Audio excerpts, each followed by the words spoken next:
They gon' let me in this club in these dirty vans. Clean money, I count stacks with these dirty hands. Do a show, cut the rack with my new advance.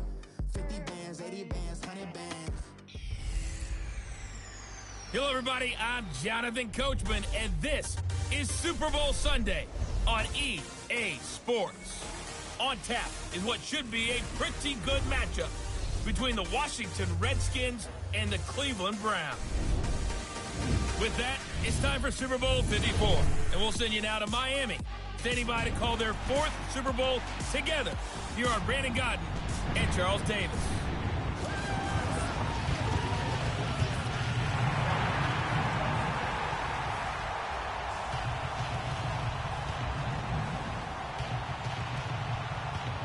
Hi again, everyone. Brandon Godden along with the man who has had to stick with me all season long, Charles Davis. And Charles, the anticipation, the hype, the media coverage, all in the rearview mirror now. We can finally get down to playing some football. Yeah, don't worry about that, partner. I'll ride or die with you anytime. You know that. But here's the best thing about this. Everyone talks about trying to keep things normal as they approach for Super Bowl. There is no such thing as normal. The pageantry, the hype, all of that is more intense than anyone could ever imagine. What you're trying to do is embrace it in one way and make sure it doesn't totally knock you off your game. That's why the night before the big one, teams often switch hotels, try and give those guys that last chance to breathe a little bit before they go out and play.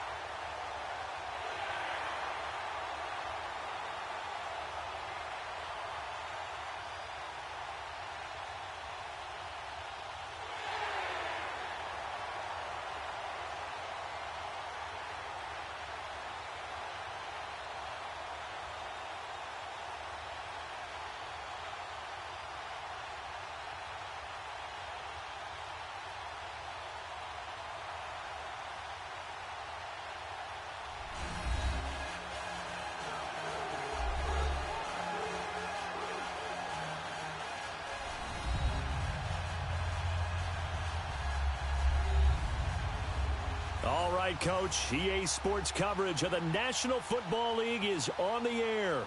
Tonight, it's all on the line.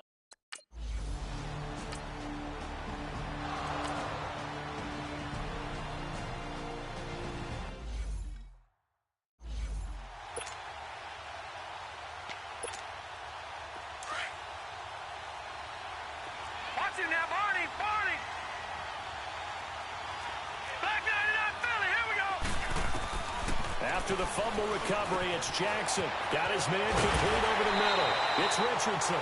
He was a 1,000-yard receiver during the regular season, and that's his first catch of this Super Bowl, and he picks up the first down.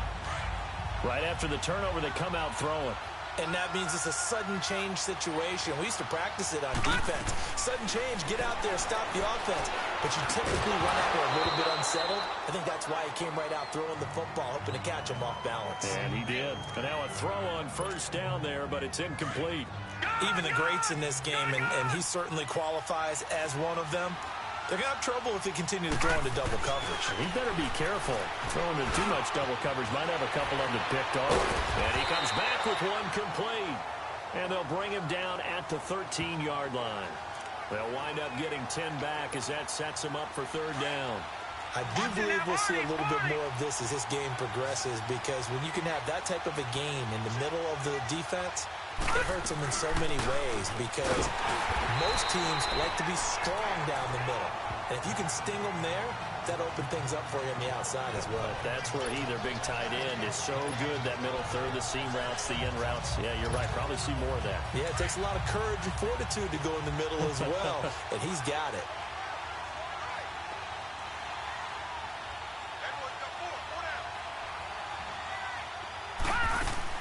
They're going on fourth down. It's Jackson. And he is caught at the 7-yard line.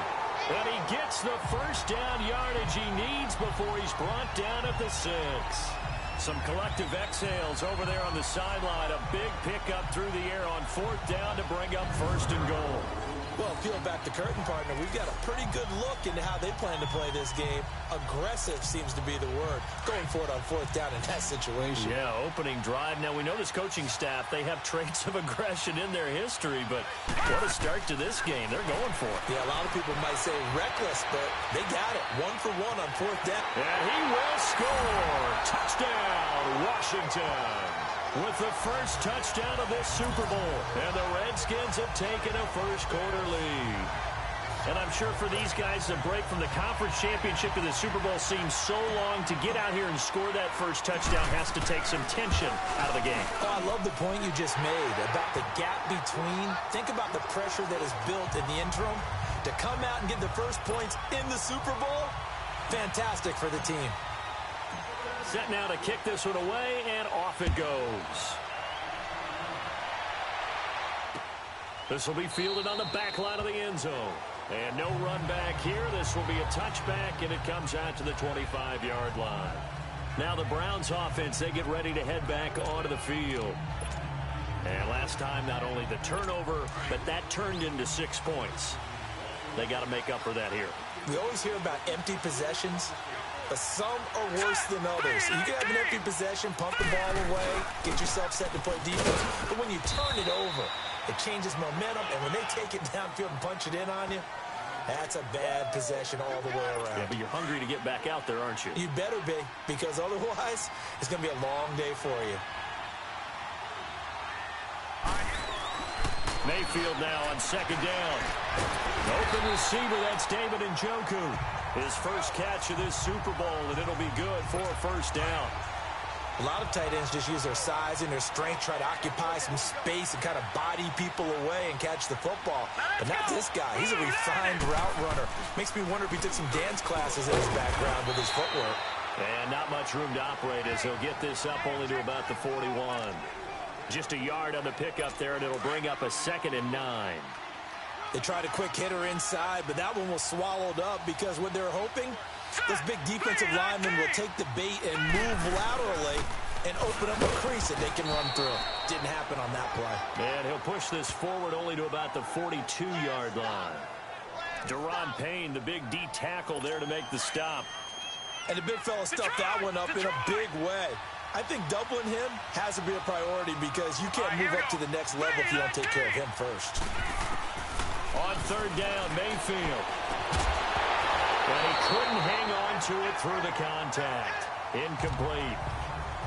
Those passes out that far wide always make you hold your breath a little bit. Felt like it was in the air for a while. What it does is allows a defender to gain some ground, come from a long distance, and have a chance to affect the pass. Now this is fielded in the end zone. Give him 11 yards that time on the return. And the Washington offense will be backed up to start this drive as they've got it 1st and 10. And here come the Redskins now. And they'll be looking to make this a 2-score advantage. Had the touchdown on their first drive, Charles. Hey, they can get up 2 scores here on the road. That's a heck of a start. And not only have they thought about it, I wonder if they visualized it. I remember playing, and they used to turn the lights out in our meeting room and run through a situation like this and say, just think about what it would be like to be up on the road and take the crowd out of it. Maybe they did some of that. We've seen quite a bit of a short passing game here early on first quarter, haven't we? We have, and I think it works a couple of ways for this team because, number one, you throw the short game until they stop it. And if they're not going to stop it, you keep throwing it, and occasionally you'll break a tackle and turn it into a bigger game. Also, if they start to creep up, start to pressure receivers, now you go over the top, take it deep, and now you get some of those big shots downfield. 3 catches for him now in this first quarter of the Super Bowl. On 1st and 10, it's Jackson. Flushed out right. On the run, he'll let this go deep right side. And that will fall incomplete. Oh, they took a shot there on what will turn out. Back live, Charles Davis to my right. I'm Brandon Gaudin. It's Redskin football to begin quarter number 2. They've got it 2nd and 10 to start things out. They'll run it now out of the gun. And room to run as he's up past the 35-yard line. Pretty good running there, 9 yards. Sets up a 3rd and 1. Despite the blitz, they're still able to pick up a nice, solid gain. The disadvantage of blitzing often alters the normal spacing and run fits and leaves creases like they were able to exploit right there. On 3rd and 1, Jackson. It's complete to Graham. And he's got the first down yardage before he's brought down at the 42. Call it a gain of 7, and it gets him a new set of downs. Got to say, I was a little surprised to see him, Charles, come out in the shotgun on 3rd and less than a yard. Yeah, but the way the NFL is nowadays, we hardly ever see anyone really run for it on short yardage. So they're going to throw the football more times than not. That was a nice, easy rhythm throw right there, and they pick up the first down. Now a nice play defensively on first down as this is knocked away and incomplete. Ball on the 42 as they come up 2nd and 10. Now Jackson. Eluding the pressure right. Looking sideline, incomplete. Certainly looked like maybe his 3rd or his 4th read on his progression. Just trying to find his outlet man that time. Ends up leading him just a bit too much. Here comes the 7th play now of this drive as this is 3rd and 10. Play action. It's Jackson. Open man, it's Vernon Davis. And they'll get this well past midfield before being stopped just before the 35. And they convert on 3rd with a gain of 22. Well, sometimes our pregame meetings do pay off, don't they? What do the guys in the locker room call him? Well, they said it with a chuckle. They called him Old Reliable. Yeah, that means he doesn't move quite as fast as he used to, but he still knows all the tricks, doesn't he? Even that little gentle push-off in order to get open, he finds a way to pick up a first down. Caught by Nelson left side. And he is into the end zone for a Washington touchdown.